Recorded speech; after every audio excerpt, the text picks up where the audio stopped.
While many jobs are being lost during this pandemic, tons of people are now having to learn new skills and retool their own abilities in order to find new careers.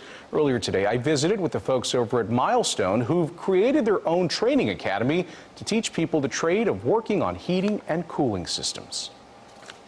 You might be familiar with Milestone's bright yellow service trucks seen throughout the Metroplex, but perhaps what you didn't know is they're paying people to attend what they're calling Milestone U. All right, this is called static pressure here. It's a 12-week training program to teach people how to become HVAC technicians.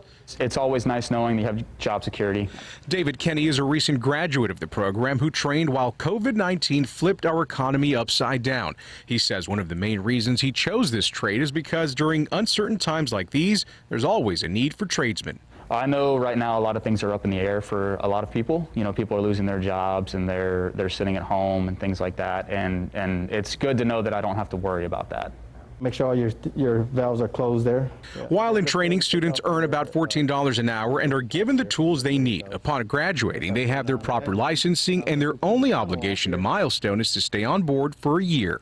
People who want to work with their hands are in massive short supply. So for us, this is our way of being able to get our own recruits in. Brian Klein is the course director and says during the COVID days, they've seen a sharp increase in people wanting to learn their trade.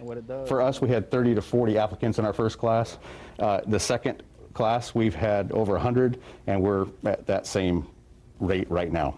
Job security. It's been pretty good. It's been pretty busy. You know, to me, this is just kind of a no-brainer. These days seems to be just as good as gold.